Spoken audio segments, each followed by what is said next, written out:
Hi guys, who's ready for some natural logarithm and base E inequalities?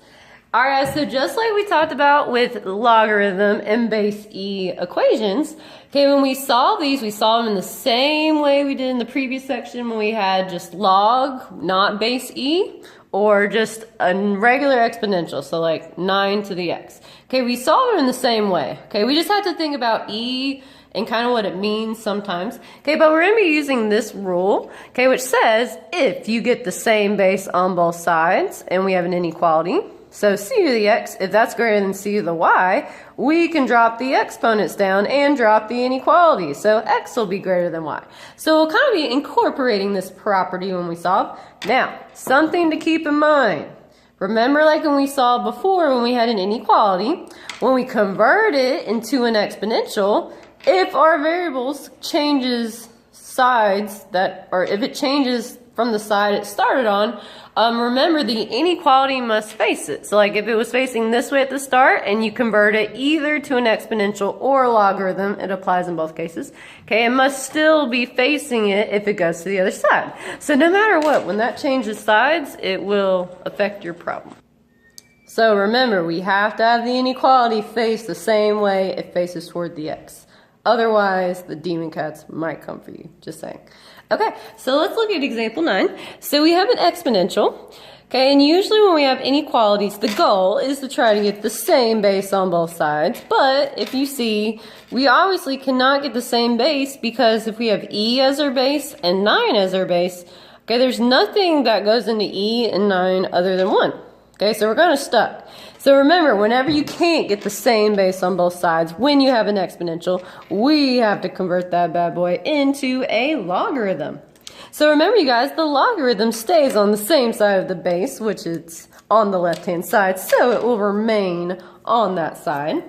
Okay, so this time, though, remember, since we're working with e, it's now natural log, not just log. Okay, so this will be natural log. Okay, and then base e, the base of this is e, but remember we don't really write e with our natural log. If it really irks you that the e is not there as the base, you can write it, but typically you don't see it. So I'm not going to write it so you guys kind of get used to not seeing it. And then remember, you guys, these two will trade spots. So my 9 will hop inside the log, and the 2x minus 3 will go on the other side. Now, I bet you just saw it. Holy hot dog. Did you see the x switch sides of the inequality? Okay, so remember whenever a variable switches sides, once you convert from an exponential to a log or log to an exponential, the inequality must face the same direction. So since it is opening up toward my variable at the start, okay, it must still be opening up toward my variable. So I will have to draw it in like this. It will flip. Okay, because it must face the variable. Okay, so my inequality flipped. So from here to here, it flipped. Okay, and then from here we just solve, you guys. So we want to get x on one side by itself. So currently that 3 is getting in the way, and the way we move it over is by adding 3 on both sides. Okay, which negative 3 plus 3 cancels out and turns to 0. Okay, on this side, remember, we can never, ever, ever add something to a logarithm that doesn't have a log with it. Okay, I can't just add the 9 and the 3 because this bad boy right here doesn't have a log with it. Okay, so these are not like terms. I cannot combine them, so just don't even think about touching them. Just leave it like that. Okay, so currently I have, okay, which you know me, I like to write my x first, so I'm going to write 2x first. 2x. Okay, and my inequality must face the same way, so it's facing toward the x. So when I flip this around, it still's got to be facing toward the x, so this is going to flip again. Okay, I'm going to write my 2x first, and I'm going to write that all on the other side. So we got natural log of 9 plus 3. Alright guys, we're so close to solving for x. All I have to do now is divide by the 2, because remember the 2 is secretly multiplying to the x. So the way we move that bad boy over is by dividing it on both sides. Alright, which 2 divided by 2 cancels and turns to 1. So I'm left with, for my final answer, x is greater than natural log of 9 plus 3 over 2. All right, and that would be my final answer. We're not going to simplify it down. That is the most precise answer, so we're not going to get a decimal and make it inaccurate. This is the most accurate answer. So that would be my final answer for that. Okay, now I know you guys are so excited to work with base E with exponentials, but now I know you're excited to work with base E with logarithms. So let's move on to example 10. Okay, so remember, anytime we have logs, anything in an equation or an inequality, first we must look to see if any logs have an x in it. If they do have if they do have an x in it, remember it always has to be positive. So like for example, I see an x plus 2 here. And remember, everything in the log can always be positive. If it goes negative or 0, that's when the demon cats get you. So watch it. Okay, so we're going to say x plus 2 is greater than 0. Remember, we do this because at the very end, we have to check our answer to make sure it never forces that to go negative or 0. Okay, so let's solve this thing. So the way I bring positive 2 to the other side is by subtracting 2 on both sides. Okay, 2 minus 2 cancels out and turns to 0, and 0 minus 2 turns to negative 2. So now what I have, which I'm just going to keep this in the back of my mind, x has to be greater than negative 2. Alright, so if my final answer is not greater than negative 2 at all times, remember with inequalities we have to throw on the lower bound. So let's see what happens. Okay, so using properties of logarithm, first thing, we need to combine these into one logarithm.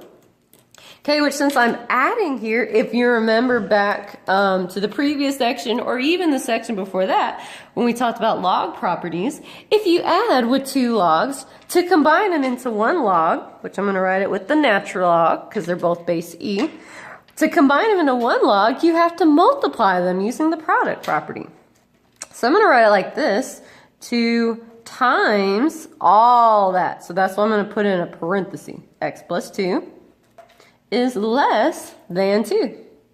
Okay guys, who's ready to start solving? So, I don't have a log on both sides, so I can't drop the logs, drop everything down. Okay, so since I can't solve this right away, okay, what I'm going to do to solve is by converting this bad boy into an exponential.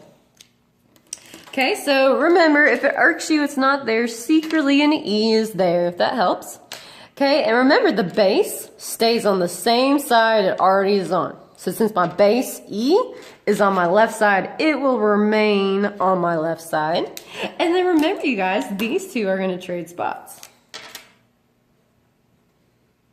So my 2 is going to hop into the exponent with the E, and my 2 times x plus 2 is going to hop to the other side.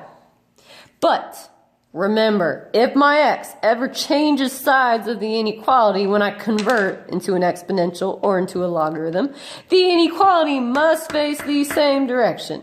Okay? So since the inequality is facing away from my variable right now, it's facing away like that. Okay, since it's facing away, when I convert it, it should still be facing away. So this bad boy will flip like so. Bam! So it flipped.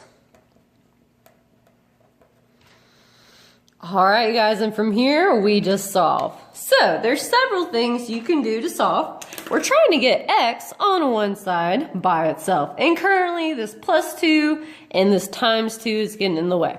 Okay, there's 2 ways you can deal with this 2 right here. Since the 2 is secretly multiplying to my x, technically if I wanted to, I can move it to the other side right away.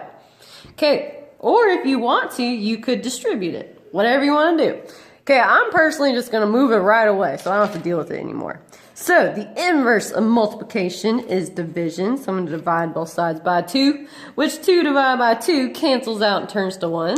So I'm left with e squared divided by 2. Okay, now you know Miss Long, she likes her x on the left-hand side, which is currently on the right-hand side, and it's seriously irking Miss Long, so we need to fix that. Okay, it's not wrong to leave it like this. It's just a personal preference, and this is one of the small things that I'm OCD about. Okay, so since my x plus 2 is on the right side, I'm going to move it to the left side. Okay, my inequality is facing away from my x, so on this side, it will still be facing away. Okay, still going to be facing away. All right, and then this is going to go on the other side. All right, guys, we're so close to solving for x. Now, I must move this 2 to the other side. Okay, which since it's adding 2, the opposite of positive 2 is negative 2. So I'm going to subtract that bad boy on both sides. Okay, so 2 minus 2 cancels out and turns to 0. So I'm left with x is less than e squared over 2 minus 2. And I cannot combine those. Those are not like terms. So this is my final answer, but I need to check. Could this ever be less than negative 2? Okay, because it's not allowed. So let's think about what e is. We know e is about 2-ish, it's like 2.7, so it's closer to 3 than 2. But let's just say for now that e is 2. And just see if this thing could ever go less than negative 2, because if it could, we need to save it by putting a lower bound on there. So I'm just going to do some work to the side just to see what this value could possibly be. Okay, I'm going to kind of work it up here, just kind of a side note. Okay, so if I have e squared, let's say that's like 2 squared. It's like 2.7, but we'll see what happens. Minus 2. All right, so 2 squared, 2 times 2 is 4. All right. And 4 divided by 2 is 2. So this is like 2 minus 2, which equals 0. Okay, so we know, I'm sorry, you can't see it, which equals 0.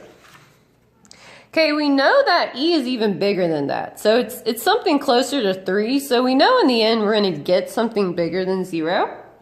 Okay, but if it's less than 0, or less than like, I don't know, 2, let's say.